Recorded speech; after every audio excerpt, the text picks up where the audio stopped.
G'day gamers, I'm Mad Mikeey and I come from the land down under, and if you've seen the thumbnail of today's video, you know that we're talking about video game prices.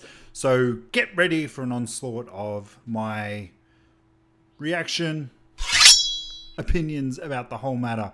And it might surprise you, but guys, get ready to leave your comments down in the section down below, or my social medias are down below, so make sure to go check them out if you want to continue the conversation over there. But without further ado, let's get into it. Mad Mikeey Gaming. So, in wake of the whole EA and microtransaction debacle that's going on here at the moment, it has led to the big question being asked: are we paying enough for video games? And why are game studios introducing these microtransactions into the scheme of an ecosystem, so to speak? And I read actually something really interesting the other week on VG 24/7. Now it's from it's an analyst from Wall Street Journal, Evan Wingren. He's actually a financial analyst, and he went on to actually say gamers aren't overcharged, they're actually undercharged, and we're gamers. This saga has been the perfect storm for overreaction, as it involves EA, Star Wars, Reddit, and certain purist gaming journalists / outlets who dislike microtransactions. According to him, the cost per hour of a video game is still much lower than a TV and movies. This is taking into account paying $20 per month for loot crates, on top of that the $60 admission price. Assuming the player in question plays the game for around 2.5 to 3 hours per day, it comes out to about 40 cents per hour compared to 60 cents per television and 80 cents per movie rental. Now, for you younger guys out there, you may not have remember this, but when the Xbox 360 got released here in Australia, the recommended retail price of games was 100 Australian dollars, 60 US dollars. Now, when the Xbox 360 launched, launch games for a very long time were actually $120. When I did sort of ask the local EB Games about all of that, they said, look, it's because we're in the HD era, it's costing more to make games, so they're actually charging more for these games. And as a consumer back then, I'm like, geez, I've always paid $100 for a game. This is unfair. But is it really? Cost of living goes up, so people are paying more for just everyday items. You're paying more at the cinemas, or the cinemas are offering sort of your gold class to make more money off of that. Movie rentals are out of the question anymore, because I don't think there's actually any more video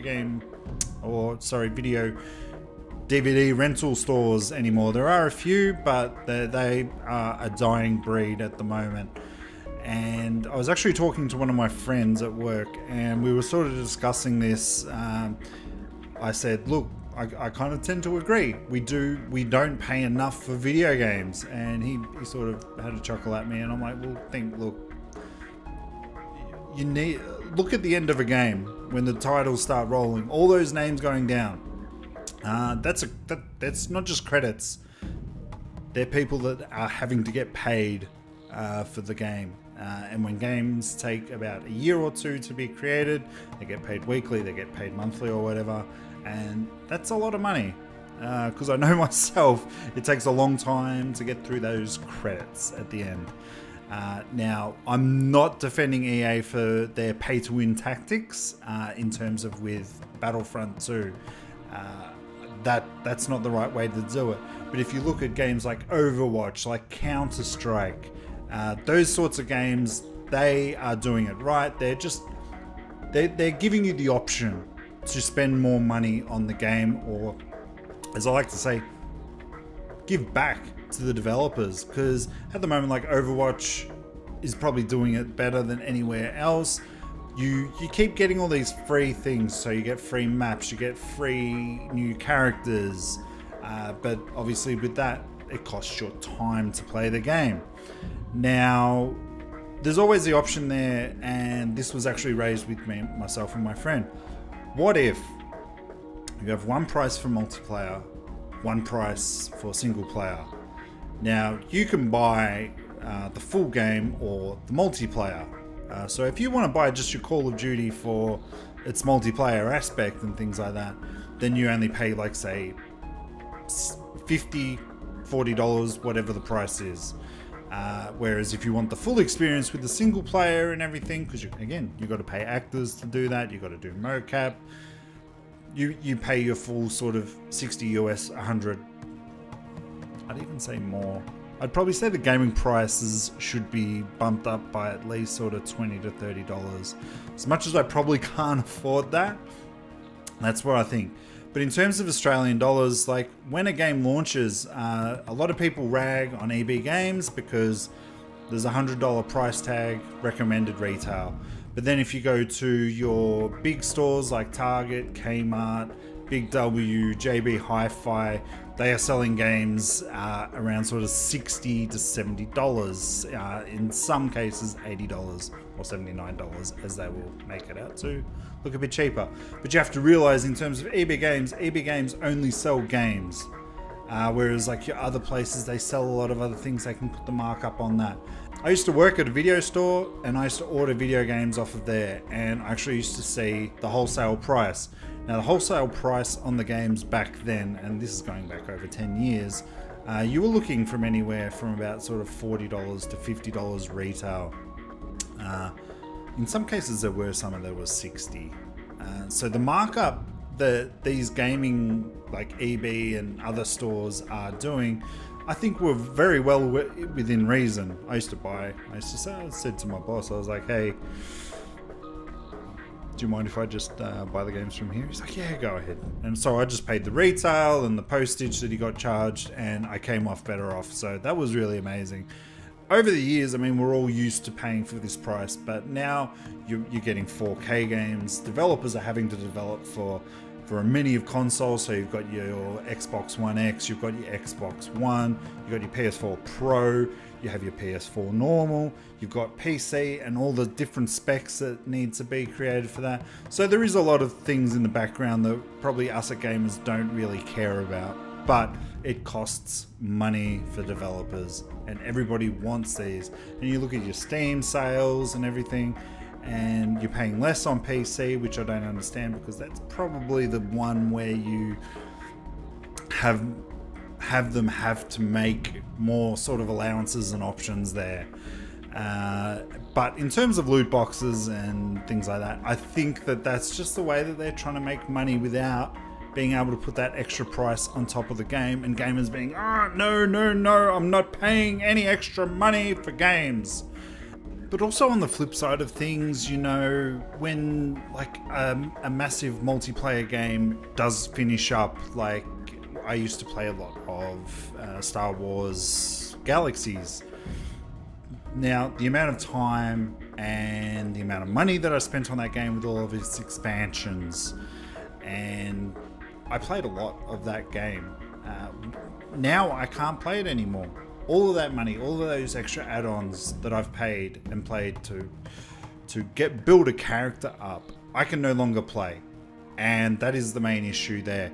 And I really feel that that's what EA is trying to do with Star Wars Battlefront 2. It's trying to give you a long-lasting experience. But then on the flip side, you know, you pay all that money for the loot boxes. Same with Overwatch. I mean, eventually there might very well be an Overwatch 2. We don't know. So then all the time, all the effort, all the money, everything that you've spent on that game, they're going to pull the servers down and you're not going to be able to play that game anymore. That's another problem with the whole thing. That's my opinion on the whole situation, guys. I'd love to know what you guys think about all of this. As I said, comment in the section down below. Come and visit me on my social medias and have a chat there if you like. And so, just to really sum it up, I think we should be paying more for games. I think we should be paying, like Americans, if you're saying $60, I think you should be paying about maybe $80 or $90 if you want a full game. Like with Battlefront 2, I mean, they're doing what Overwatch is doing. They're giving you free maps, free characters, free this, free that, and we're up in arms like, but they're asking for loot boxes and we need to pay this. The pay to win model, no, that's not the right way to do it. Unfortunately, probably with Star Wars, they don't have that freedom to be able to give you different sort of looking characters or change with it, because Disney's got a grasp on the lore of everything there. So should EA have done that with the Star Wars game? Probably not. They probably should have looked at a different sort of way or a model, and then they could have avoided all this, to be honest. And like Overwatch, obviously nobody kicks up a fuss if you want to pay a bit extra for Overwatch to buy a couple of loot crates. There's no problem. The only problem I think that I've ever heard that there was that there was an issue for a period of time where the loot boxes were just giving you shit, like sprays and everything that no one really cares about. And yeah, so guys, I've ranted on enough.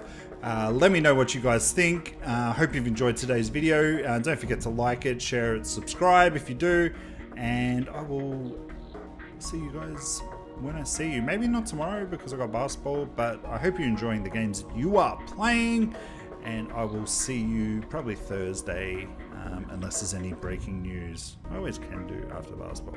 Anyway, take care guys. Hope you enjoyed the video.